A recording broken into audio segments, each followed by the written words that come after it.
Hey y'all, happy Friday. So I want to read that Romans 10:11 one more time. And today I want to move into 12. And this is exciting. So the scripture says, no man who believes in, who adheres to, relies on, and trusts in him will ever be disappointed or put to shame. Now, the lexicon, the ashamed or to be put to shame. Listen to these definitions: to dishonor or to disgrace, to put to shame or to make ashamed.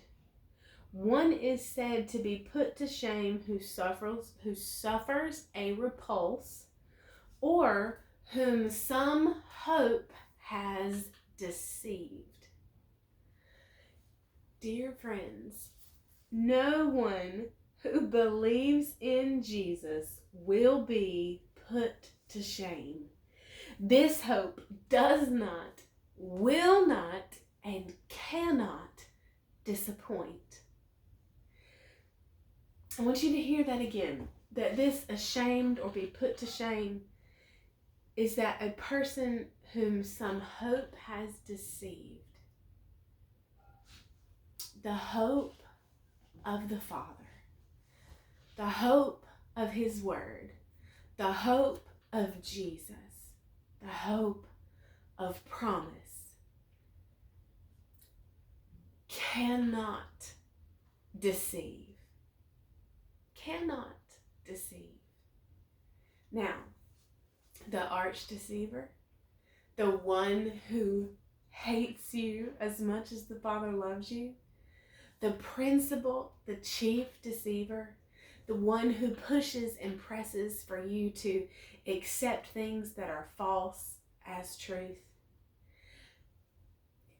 The hope that he brings will deceive you.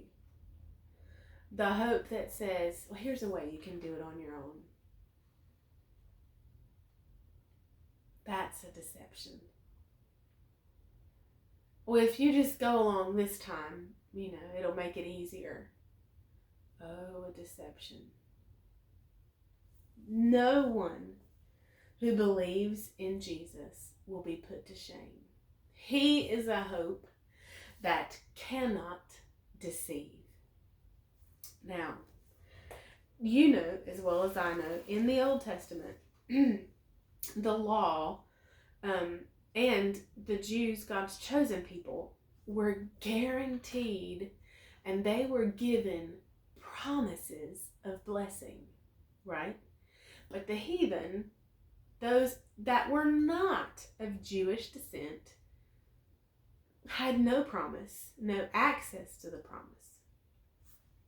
So, the scripture says, no man who believes in him, who adheres to, relies on, and trusts in him will ever be put to shame or be disappointed. No one. For there is no distinction between Jew and Greek. The same Lord is Lord over all of us, and he generously bestows his riches upon all who call upon him in faith. For everyone who calls upon the name of the Lord, invoking him as Lord, will be saved. Now this says, there's no more Jew and Greek. There's no more distinction between Jews and Greek. That the Jews have the promise of God, that the Jews have the blessings of God, and that the Gentiles are afar off. Jesus has done away with the lines of distinction.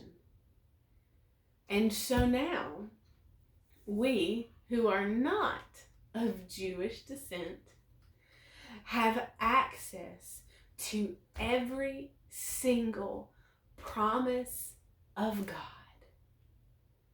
The promises that God gave and made in the Old Testament have not passed away.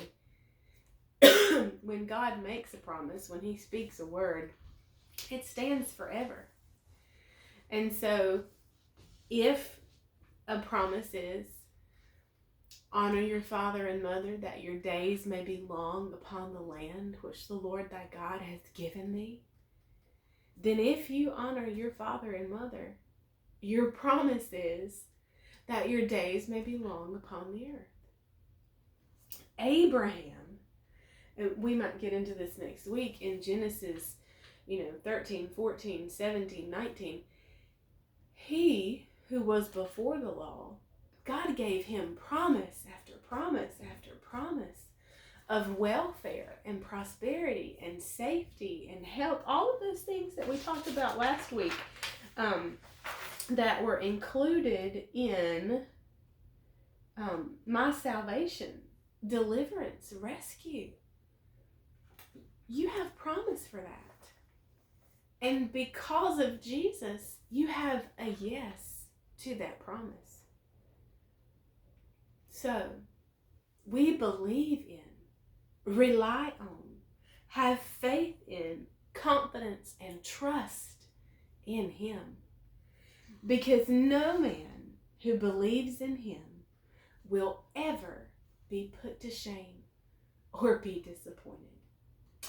And we will pick up here next time. Love y'all. Hope you have a great day. And I'll see you then. Bye.